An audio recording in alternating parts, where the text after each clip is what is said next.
Case 1. The Immune Trigger Cure. In 1891, Dr. William Coley made a discovery that would challenge everything the medical establishment thought they knew about cancer treatment. Working at New York Cancer Hospital, Coley noticed something extraordinary in the case records of a patient named Fred Stein. Stein had developed a massive sarcoma in his neck that was deemed inoperable and fatal. But after contracting a severe bacterial infection that caused high fevers, something unprecedented happened. The tumor completely disappeared. Most doctors would have dismissed this as a coincidence, but Coley was different. He began systematically studying similar cases and found a pattern that defied medical logic. Patients who developed serious bacterial infections often experienced dramatic tumor regression. The more severe the infection and resulting fever, the more likely the cancer was to shrink or vanish entirely. Coley theorized that the body's immune response to bacterial infection was somehow triggering a broader assault on cancer cells. To test this hypothesis, he began deliberately infecting terminal cancer patients with live bacteria. The results were nothing short of miraculous. Patient after patient saw their tumors shrink dramatically. Some achieved complete remission that lasted for decades, but live bacterial infections were dangerous and difficult to control. So Coley refined his approach, developing what became known as Coley's Toxins. These were heat-killed preparations of Streptococcus and other bacteria that could stimulate the immune system without causing life-threatening infections. The technique required precise dosing based on individual patient response, careful monitoring of fever patterns, and skilled clinical judgment to achieve optimal results. Over the next 3 decades, Coley treated more than 1,000 cancer patients with his bacterial preparations. His detailed case records documented success rates that remain unmatched by modern standards. For inoperable sarcomas, traditionally among the most aggressive cancers, Coley achieved complete remission in over 40% of cases. Many of these patients lived normal lifespans with no recurrence of disease. The treatment worked by activating what we now understand as the innate immune system. The bacterial toxins triggered massive release of inflammatory cytokines that essentially turned the body's own defense mechanisms into a targeted cancer therapy. Tumors that had been invisible to the immune system suddenly became recognized as foreign invaders and were systematically destroyed. Medical journals of the era published hundreds of documented cases of terminal patients making full recoveries under Coley's treatment. Photographs showed massive tumors disappearing over the course of weeks. Follow-up studies tracked patients who remained cancer-free for 20, 30, even 40 years after treatment. The evidence was overwhelming and undeniable, but Coley's success created problems for the emerging medical establishment. His treatment couldn't be standardized into a one-size-fits-all protocol. Each patient required individualized dosing, careful monitoring, and experienced clinical judgment. The bacterial preparations had to be freshly made and precisely calibrated. Success depended on the skill and experience of the physician, not just the medication. This individualized approach conflicted with the medical industry's move toward standardization and mass production. As radiation therapy and later chemotherapy emerged, they offered something Coley's Toxins couldn't: predictable, measurable, patentable treatments that could be administered by any trained technician. The fact that these newer treatments were far less effective than Coley's approach became secondary to their commercial potential. By the 1940s, despite continued success in treating cancer patients, Coley's Toxins were quietly removed from mainstream oncology practice. Medical schools stopped teaching the technique. Research funding disappeared. The documented case histories were relegated to medical archives where they gathered dust for decades. Case 2. The virus that beat bacteria. Long before antibiotics revolutionized medicine, European scientists had discovered nature's own solution to bacterial infections. In 1917, French microbiologist Félix de Herelle identified microscopic entities that could seek out and destroy specific bacteria with surgical precision. These bacteriophages, or phages, were viruses that had evolved to infect only bacterial cells, leaving human tissue completely unharmed. De Herelle's early experiments produced results that seemed almost magical. Patients dying from dysentery, cholera, and plague recovered completely after receiving phage treatments. The viruses would multiply inside bacterial cells, burst them from within, then continue hunting for more targets until every pathogenic bacterium was eliminated. Success rates approached 90% for many infections that were previously fatal. The Soviet Union embraced phage therapy with extraordinary results. The Eliava Institute in Georgia became the world's center for phage research, treating millions of patients over several decades. Military records from World War II documented cases of soldiers with gangrenous wounds that would have required amputation being completely healed with phage treatments. Battlefield infections that killed thousands of troops in previous conflicts were routinely cured. Phage therapy worked because it harnessed evolution itself as a medical tool. As bacteria developed resistance to one phage, scientists could isolate new viral strains that overcame that resistance. The treatment evolved in real time, always staying one step ahead of bacterial adaptation. Unlike broad-spectrum antibiotics that killed beneficial bacteria along with harmful ones, phages were precision weapons that targeted only specific pathogens. European hospitals maintained extensive phage libraries containing hundreds of different viral strains. Doctors could select the exact phage needed for each patient's particular infection. Treatment protocols were developed for everything from skin infections to pneumonia to meningitis. The results consistently exceeded what modern antibiotics achieve today. But when penicillin and other antibiotics arrived in the West after World War II, phage therapy faced an insurmountable obstacle. Antibiotics could be mass-produced, standardized, and patented. They generated enormous profits for pharmaceutical companies. Phages, on the other hand, were living entities that couldn't be patented. Each treatment required customization based on the specific bacteria involved. Western pharmaceutical companies saw no profit potential in treatments that had to be individually tailored and couldn't be monopolized. Research funding for phage therapy disappeared virtually overnight. Medical schools stopped teaching the technique. Within a decade, a therapy that had successfully treated bacterial infections for 30 years was essentially erased from Western medicine.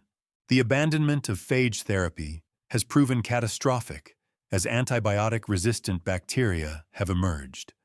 MRSA, extensively drug-resistant tuberculosis, and other superbugs kill hundreds of thousands of people annually in situations where properly selected phages could provide complete cures.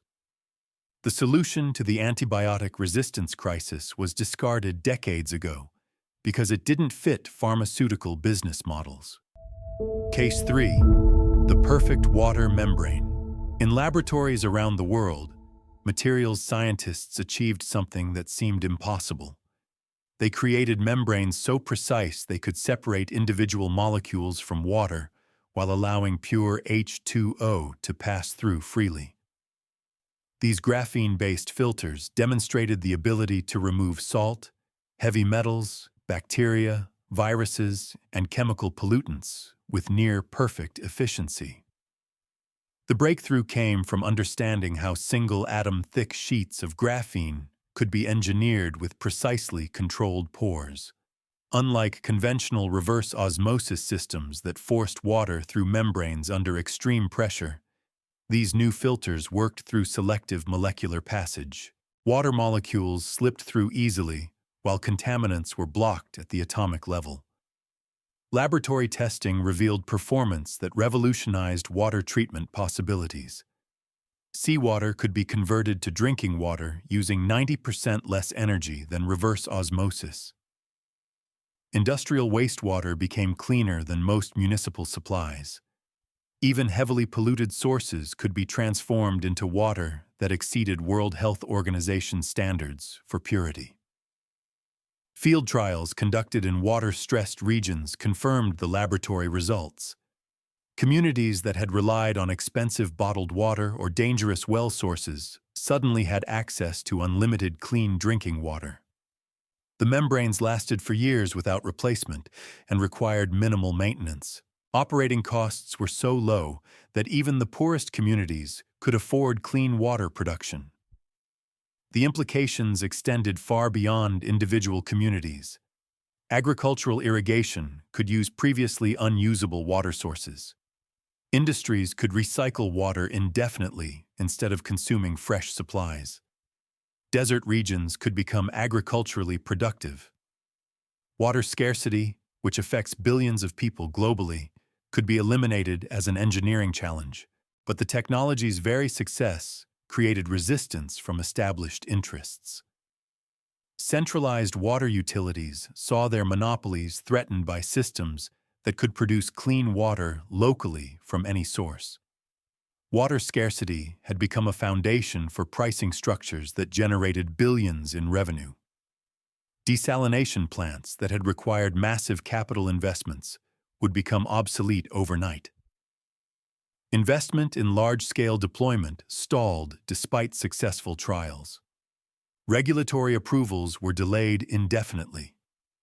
Research funding shifted to less disruptive technologies that maintained existing market structures. The perfect water filter remained confined to laboratories, while millions continued to lack access to clean water that could have been easily provided. Case 4. The tree that ended hunger. In remote villages across Africa and Asia, researchers documented something extraordinary happening with a single plant species.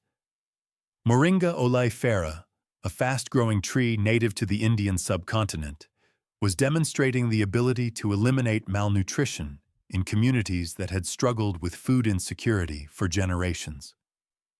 Children who had shown signs of severe protein deficiency were gaining weight and recovering normal growth patterns within weeks of regular moringa consumption. The nutritional profile of moringa defied conventional understanding of plant-based foods. Gram for gram, the leaves contained more vitamin C than oranges, more calcium than milk, more iron than spinach, and more potassium than bananas. But what made moringa truly revolutionary was its complete amino acid profile. Unlike most plant proteins that lack essential amino acids, moringa provided all 9 amino acids required for human health in optimal ratios. Field studies conducted across multiple continents confirmed moringa's transformative effects on community health. In villages where children had suffered from stunted growth and cognitive development due to malnutrition, introducing moringa into daily diets produced measurable improvements within months. School performance increased, childhood mortality rates dropped, adult productivity rose as nutritional deficiencies were corrected. The tree's versatility extended far beyond nutrition. Crushed moringa seeds could purify contaminated water by binding to bacteria and sediments, providing clean drinking water in areas without modern filtration systems. The seed oil burned cleanly for cooking and lighting. Mature trees produced animal fodder that improved livestock health and milk production. Every part of the plant served essential community needs. Most remarkable was moringa's resilience and productivity. The trees thrived in poor soil conditions where other crops failed. They required minimal water, grew rapidly, and produced edible leaves year-round. A single mature tree could feed a family indefinitely while regenerating soil through nitrogen fixation. Communities could achieve nutritional self-sufficiency by simply planting and maintaining local moringa groves. International aid organizations initially embraced moringa as a miracle solution to global malnutrition. Pilot programs in sub-Saharan Africa showed dramatic reductions in childhood mortality and improvements in cognitive development. Villages that had depended on food aid for decades became nutritionally independent. The success stories were documented extensively and seemed to offer a pathway out of chronic hunger for millions of people. But as communities achieved nutritional self-sufficiency, something unexpected happened. The demand for traditional aid programs began declining. Food distribution networks that had operated for decades found their services less necessary. Pharmaceutical interventions for malnutrition-related diseases became redundant. Agricultural extension programs promoting expensive hybrid seeds and fertilizers lost their relevance. International funding agencies that had built their operations around addressing chronic malnutrition faced an existential challenge. Moringa's success threatened to eliminate the problems that justified their existence and funding streams. Grant applications for malnutrition programs were harder to justify when simple tree planting initiatives achieved better results at fraction of the cost. By the early 2000s, promotion of Moringa in development programs quietly diminished. Research funding shifted toward more complex interventions that required ongoing international support. The tree that had proven capable of ending hunger in affected communities was gradually repositioned as a niche health supplement for affluent Western consumers, rather than a solution to global malnutrition. Case 5. The mineral soil reset. Agricultural scientists had known for centuries that volcanic soils produced extraordinary crop yields, but it took decades to understand why. The secret lay in finely ground rock particles that slowly released essential minerals as they weathered. In the 1920s, researchers began systematically testing what happened when they replicated nature's soil-building process by adding ground rock dust to depleted agricultural land. The results challenged fundamental assumptions about soil fertility. Fields that had become unproductive after years of intensive cultivation showed dramatic improvements within a single growing season.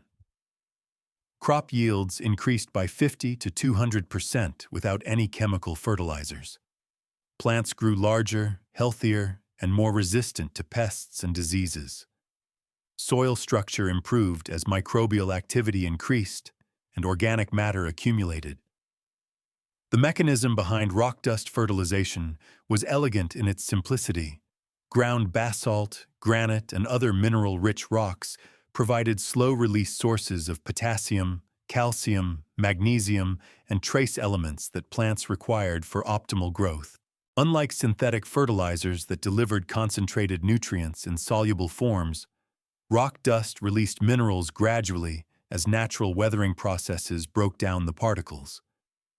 Field trials conducted across different climates and soil types confirmed the universal effectiveness of rock dust application. Sandy soils gained water retention capacity. Clay soils became better drained. Acidic soils moved toward neutral pH levels. In every case, biological activity increased as earthworms, beneficial bacteria, and mycorrhizal fungi thrived in the mineral-enriched environment. The treatment's effects were remarkably long-lasting. While synthetic fertilizers required annual reapplication, rock dust continued improving soil fertility for decades after initial treatment. Farms that adopted the practice in the 1930s were still showing enhanced productivity in the 1960s without additional inputs. The minerals were recycled through plant tissue and organic matter, creating self-sustaining fertility cycles. Economic analysis revealed that rock dust fertilization cost a fraction of conventional fertilizer programs. Quarries and construction sites generated enormous quantities of rock waste that could be ground and applied to farmland. The material was locally available in most regions, eliminating transportation costs and supply chain dependencies. Farmers could achieve superior results while reducing input expenses. But as the chemical fertilizer industry expanded in the post-war era, research into rock dust applications quietly disappeared. University agriculture departments that had documented impressive results shifted their focus to synthetic nutrient programs. Extension services stopped recommending mineral fertilization, despite its proven effectiveness. Graduate students found it impossible to secure funding for rock dust research. The suppression was systematic and thorough. Agricultural journals stopped publishing papers on mineral fertilization. Conference presentations on the topic were discouraged. Researchers who attempted to continue the work found their careers stalled as funding opportunities vanished. Within 2 decades, a technique that had demonstrated superior results was essentially erased from mainstream agricultural practice. Case 6. The concrete that healed itself. Construction engineers had always accepted that concrete structures would crack over time, requiring constant maintenance and eventual replacement. But in laboratories across Europe, materials scientists were developing something that challenged this fundamental assumption. They had created concrete embedded with dormant bacteria that could repair damage automatically when cracks allowed water to penetrate. The bioconcrete concept seemed almost alive. Bacillus bacteria, selected for their ability to survive in harsh alkaline conditions, were mixed into the concrete along with nutrients and calcium compounds. When cracks formed and water entered, the bacteria activated, consuming the nutrients and producing limestone that perfectly sealed the fissures. The healing process happened automatically, without human intervention. Laboratory testing revealed remarkable self-repair capabilities. Concrete samples subjected to stress testing showed cracks closing within weeks of formation. The bacterial healing process not only restored structural integrity, but actually made the repaired areas stronger than the original material. Water infiltration stopped completely, preventing the freeze-thaw cycles that typically caused progressive deterioration. Field trials on actual construction projects confirmed the laboratory results. Bridge deck sections made with bioconcrete showed minimal maintenance requirements over extended periods. Building foundations remained watertight without external sealants. Road surfaces resisted pothole formation, even under heavy traffic loads. The technology worked exactly as designed, delivering infrastructure that maintained itself. The economic implications were staggering. Construction industry analysts calculated that self-healing concrete could reduce maintenance costs by 80% over a structure's lifetime. Bridge replacement cycles could extend from 50 years to over 100 years. Buildings would require minimal structural repairs throughout their service lives. The technology promised to revolutionize how societies approached infrastructure investment. Environmental benefits were equally impressive. Conventional concrete production generated enormous carbon emissions, but bioconcrete structures that lasted twice as long effectively halved the environmental impact per year of service. Reduced maintenance activities meant fewer vehicle trips, less equipment operation, and decreased material consumption. The bacterial healing process actually absorbed atmospheric carbon dioxide during limestone formation. But despite successful demonstrations and clear technical advantages, adoption of bioconcrete remained limited to small pilot projects. Construction industry trade associations raised concerns about higher upfront costs, even though life cycle analysis showed dramatic overall savings. Building codes were slow to accommodate new materials despite superior performance data. Insurance companies hesitated to cover structures using unfamiliar technologies. The resistance reflected deeper economic realities within the construction industry. Self-healing concrete threatened business models built on ongoing maintenance contracts. Inspection services, repair contractors, and replacement projects generated steady revenue streams that would disappear if structures truly maintained themselves. Infrastructure that lasted 100 years instead of 50 years would cut industry revenue in half. Case 7. The plant-based supermaterial. In the early decades of the 20th century, automotive engineers were experimenting with revolutionary materials that promised to transform vehicle manufacturing. Henry Ford's team had developed composite panels made from hemp fibers that were lighter than steel, stronger than conventional metal, completely rust-proof, and capable of being grown renewably on farms across America. The hemp-based composites demonstrated performance characteristics that exceeded traditional materials in virtually every category. Panels made from hemp fibers embedded in plant-based resins were 30% lighter than steel equivalents, while showing superior impact resistance. The organic composites absorbed energy during crashes rather than transmitting it to passengers.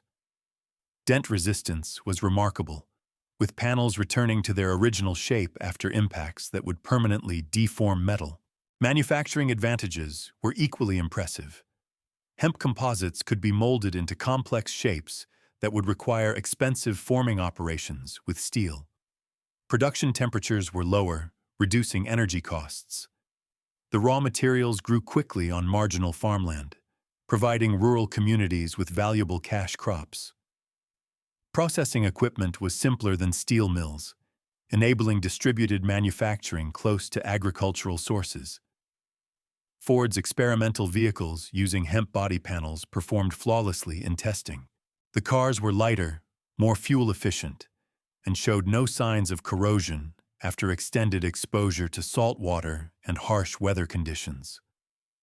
Accident testing revealed superior occupant protection compared to all-metal construction. The plant-based materials were completely biodegradable at end of life, eliminating disposal concerns. The automotive applications represented just the beginning of hemp composite potential. Construction materials made from hemp fibers showed excellent insulation properties and structural strength. Marine applications benefited from the natural water resistance and lightweight. Aerospace engineers recognized the potential for aircraft components that combined strength with reduced weight and radar-absorbing properties. But hemp's industrial future was derailed by political decisions that had nothing to do with technical performance. The Marijuana Tax Act of 1937 effectively criminalized hemp cultivation despite industrial hemp, containing negligible psychoactive compounds. Petroleum-based synthetic materials, promoted by chemical companies, became the default choice for composite applications. Steel industry lobbying emphasized the importance of domestic metal production for national security.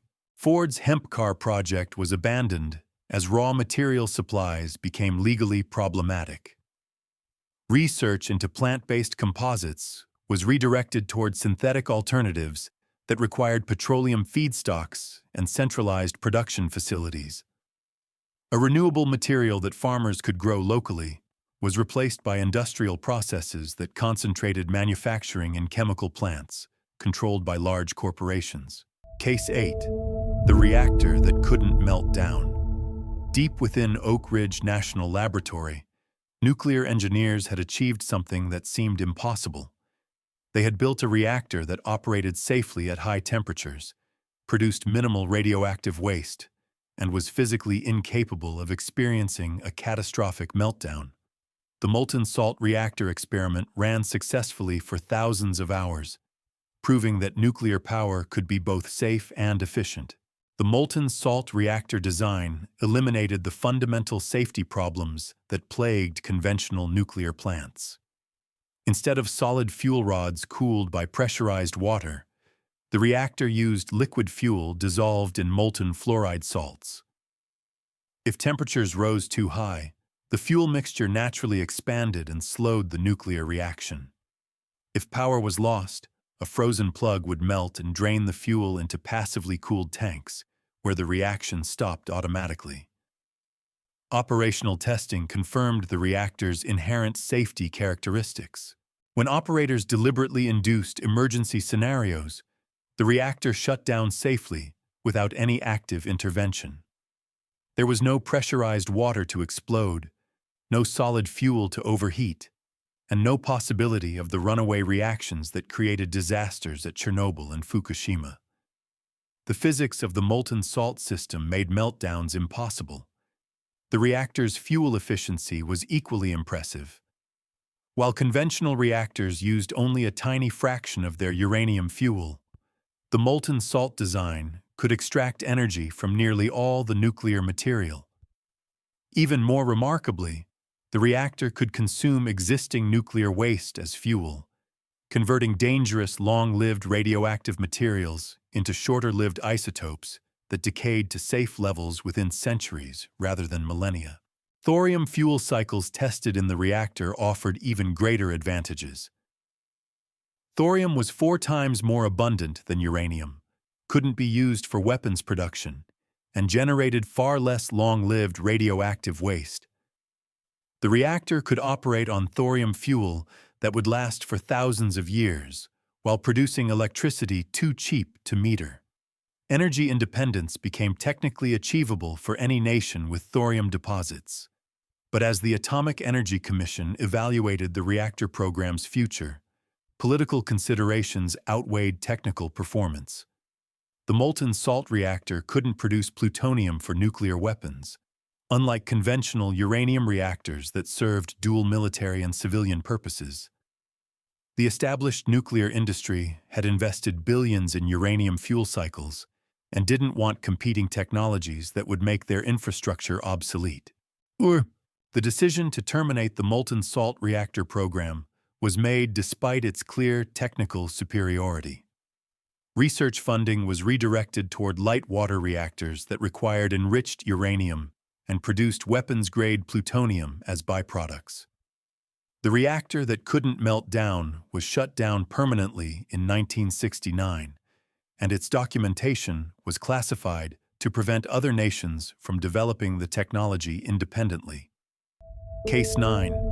The Endless Ocean Power Engine. Marine engineers had discovered something extraordinary lurking beneath the surface of tropical oceans. The temperature difference between warm surface waters and the cold depths below could be harnessed to generate electricity continuously, 24 hours a day, regardless of weather conditions.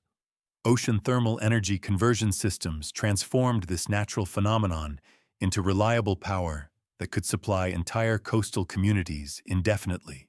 The physics behind OTEC was elegantly simple. Warm surface water, heated by solar radiation to temperatures around 80 degrees Fahrenheit, was used to vaporize a working fluid with a low boiling point. The resulting vapor drove turbines to generate electricity, then was condensed using cold water, pumped from depths of over 3,000 feet, where temperatures remained near 40 degrees.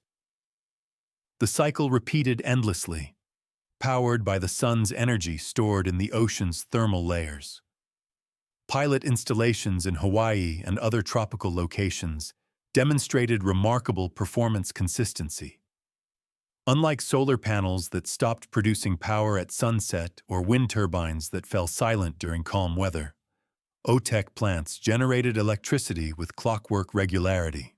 Power output remained steady day and night, through storms and calm periods, providing the reliable baseload generation that electrical grids required for stability. The environmental impact was minimal compared to conventional power sources. OTEC systems used no fuel, produced no emissions, and created no radioactive waste. The cold water pumped from ocean depths actually enhanced local marine ecosystems by bringing nutrient-rich deep water to the surface, supporting increased fish populations and coral growth. The technology worked in harmony with natural ocean processes rather than disrupting them. Scale-up studies revealed that OTEC could supply virtually unlimited clean energy to tropical and subtropical regions worldwide. The temperature differential existed across millions of square miles of ocean surface. Each plant could generate hundreds of megawatts while occupying minimal ocean space. Coastal cities could achieve complete energy independence using locally available thermal resources that would never be depleted. Economic projections showed OTEC electricity becoming cost-competitive with fossil fuels once plants reached commercial scale. Operating costs were extremely low since seawater was free, and the temperature differential was maintained by solar heating. Construction costs were high initially, but the systems were designed to operate for decades without fuel expenses or major maintenance requirements. But as OTEC technology approached commercial viability, something unexpected happened. Research funding began disappearing from government budgets. Private investors who had shown initial interest withdrew their support. Pilot projects that had operated successfully for years were decommissioned rather than expanded. The promising technology that had demonstrated reliable ocean power generation was quietly abandoned just as it neared market readiness. The abandonment wasn't due to technical failures or economic problems. OTEC worked exactly as designed and promised to deliver competitively priced electricity. The issue was that unlimited clean energy from the oceans threatened entire industries built on energy scarcity. Fossil fuel companies faced obsolescence in tropical markets. Centralized power generation became unnecessary when coastal communities could achieve energy independence using local thermal resources. Case 10. The underground high-speed tube. Transportation engineers had solved one of humanity's most persistent challenges: how to move people and cargo at aircraft speeds while using minimal energy and producing no emissions.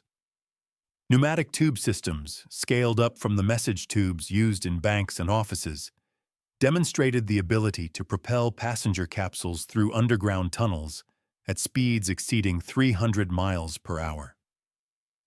The technology relied on controlled air pressure differentials to push capsules through sealed tubes. By removing most of the air from the tunnel and creating pressure differences, vehicles could travel at extraordinary speeds with minimal energy input. Friction was virtually eliminated, wind resistance disappeared, and the system operated silently underground without disturbing surface activities. Test installations built in the early 20th century achieved remarkable performance results. Passenger capsules accelerated smoothly to highway speeds within seconds, then maintained those velocities with minimal power consumption. The ride quality was superior to conventional trains, with none of the vibration, noise, or weather delays that plagued surface transportation. Emergency stops could be executed safely at any point along the route. Safety systems were inherently robust due to the controlled environment. There were no intersections, no opposing traffic, no weather hazards, and no possibility of collision with pedestrians or animals.